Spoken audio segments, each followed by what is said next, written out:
and gentlemen, please be seated.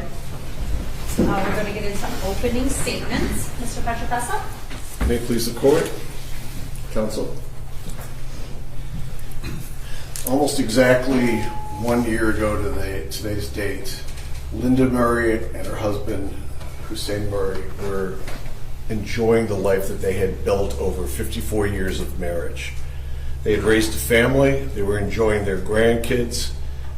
They had a house that was very nice in Rochester Hills that they had bought after 30 years of her husband, who goes by Sam, running two businesses. One was a pawn shop, one is a jewelry store, and their life was going along just like a storybook.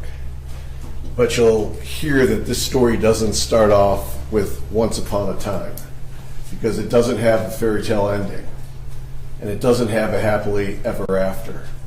And that's because on October 10th of 2024, the defendant and his co-defendant, Joshua Zuazo, knocked on their door. They knocked on their door at 10 p.m. Sam went to the door, opens the door. The defendant and his co-defendant are posing as DTE workers. They start trying to get into the house. The defendant, Hernandez, is doing the talking. He's also the closest one to the door. Zuazo is behind him, and you'll see this because it's captured on Ring camera. And he's saying, "We're in the neighborhood, there's a gas leak." And Linda is at the top of the stairs because she was in the bedroom, and she's looking down, and she says she can see them at the door frame. And she can also see them because the Ring camera bounces to her phone, so she can also see what's going on through the Ring camera. And she yells down to her husband, "It's kind of late for a gas meter check." And they start still trying to get in with Hernandez, trying to get in. They have to check to see if you have a gas leak inside. And Linda is suspicious, and she yells down, "Sam, do you have your gun?" Because Sam was known to carry his gun on his right hip. He would carry a Glock, part of the business of pawn shop owning down in Hamtamck, part of the business of jewelry store owning. It can be dangerous. He was armed. Sam isn't going to let him in the house at 10 o'clock. So he tells him, "You're not coming in."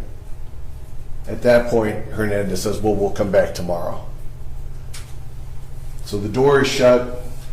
The defendant and his co-defendant leave. But that was not the end of the story. And in fact, little did they know, it wasn't even the start of the story. Because this was not random. This was not an accident. It was not coincidence that they showed up at his house. This was targeted, and this was very well planned. And you'll hear through the witnesses that way before October 10th, defendant Hernandez had been putting this in the works. You're going to hear that a year earlier, that in fact, we have the receipts as the investigation progressed, that in fact Hernandez had been to that jewelry and pawn shop, that he had pawned items at that store. We have those receipts. We also will show that he came back in February of 2024 to pick up his items. And you'll also hear how he specifically asked to meet with the owner when he was there to pick up his items that last time. And in fact, one of the witnesses was there when he was introduced to Sam, the owner, face to face. It's a business where people carry cash. It's a people may keep things of value at the house. So what Hernandez does at that point is he puts into work posing as a DTE. He goes out, orders signs that say DTE, put on the sign of the vehicle. We have that video of him at the store ordering it, picking it up, him and his wife, Amanda. You're going to hear that, in fact, they didn't use, he has a white Jeep that he came up from Texas with. And he would come up back and forth from Texas with his wife, Amanda, back to Michigan, because Amanda's mother, Danielle, lives here. You'll hear they had a white Jeep, but they're not putting that DT sticker on the white Jeep. Instead, they're using a stolen vehicle, a stolen SD 250 that was stolen about 10 days earlier. That's what they're going to use to get there. And in fact, also other indicia of being DT as they try to pose as DT agents as they come in. Then you're going to hear that, in fact, the next morning, about again, 10, 11 a.m. You're going to hear Linda had gone to a doctor's appointment. She had gone by herself. She had gotten back home. Sam's car, which was an older Audi, always in the same spot, very visible from the road. The Audi was also visible at his store. He would park where anybody could see, that's an Audi, that goes with Sam. So you could tell that Sam is home. Well, when Linda gets back in, Sam has just finished cooking food for his employees. It's a Friday. He's planning on going in about noon, and he's bringing food to feed them. So that's on the kitchen counter. When Linda gets there, she starts cooking breakfast. And then there's the second knock on the door, which changes everything. And again, it's Defendant Hernandez and Defendant Zuazo at the door. Again, Sam is armed with his Glock on his waist.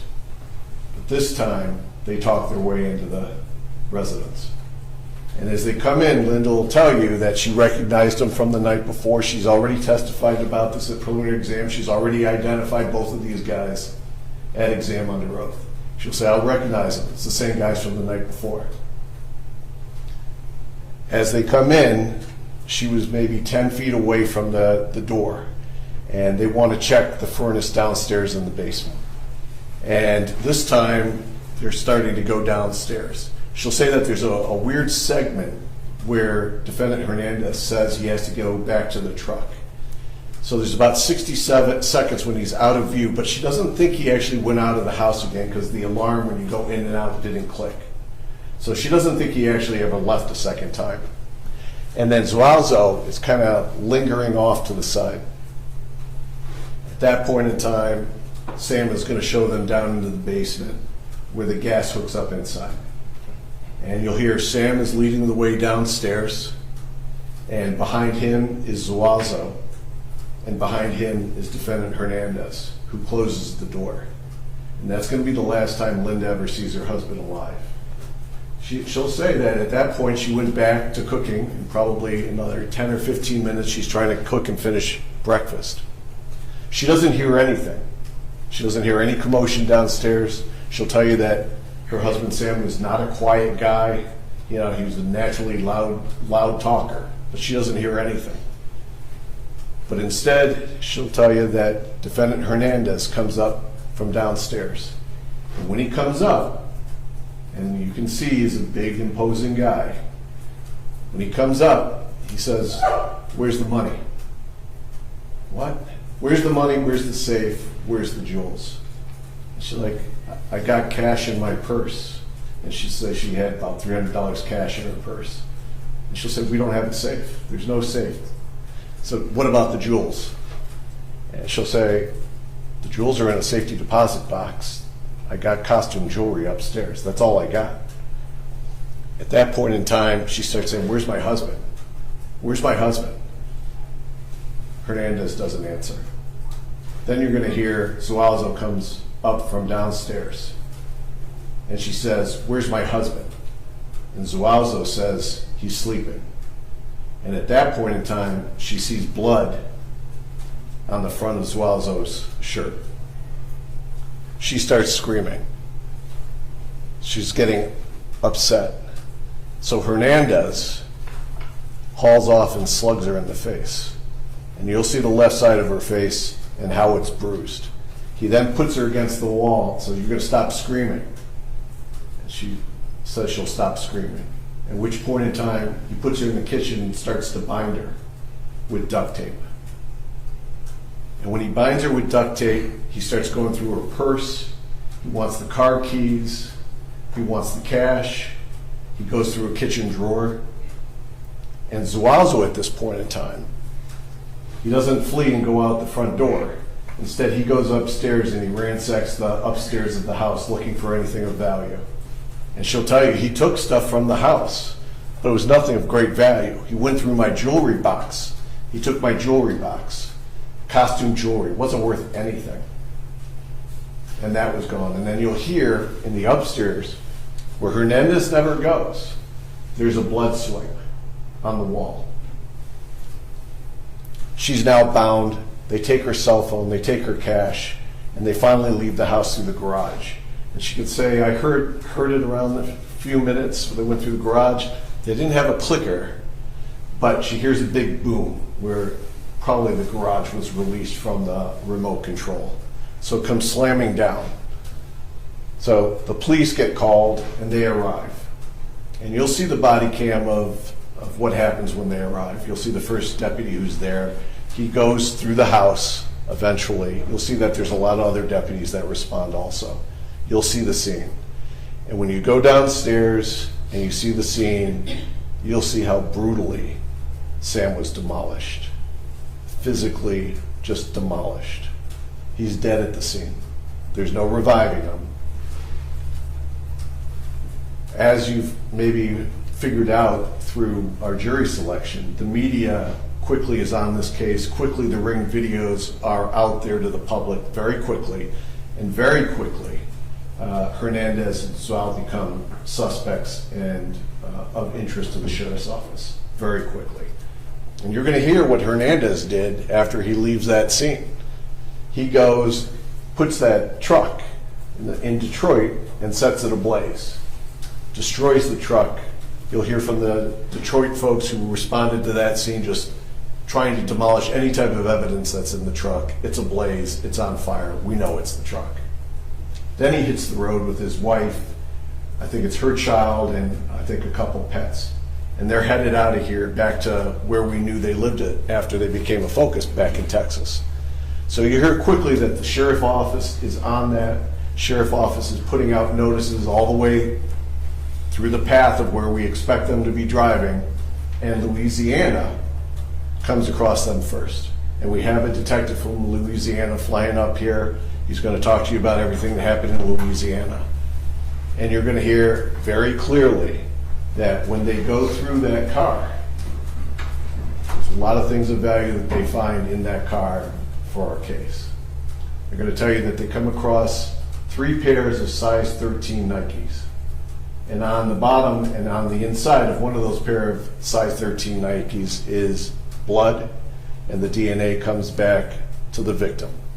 You're going to hear that there's 2 other pairs of size 13 Nikes that aren't bloody. And then you'll hear that there's a size 11 tan work boots that also has blood on it, that also comes back to the victim.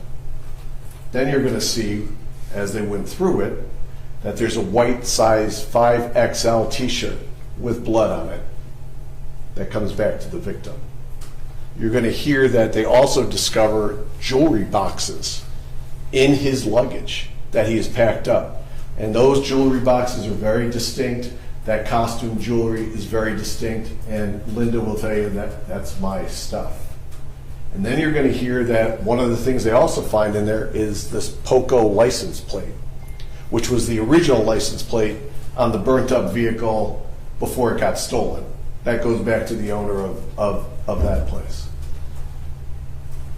So you'll hear there's a conversation that takes place between the investigators and defendant Hernandez down in Louisiana. You'll play that for you. And then you're going to hear all these parts coming together to show you that not only was there DNA on the items that were found in Louisiana, but the crime scene folks also processed the actual basement crime scene. And you're going to hear that both defendants' DNA are found inside that basement, inside that crime scene, on pieces of duct tape that were used. And I think it's not going to be easy to watch. There's no 2 ways to say it. The pictures are not easy.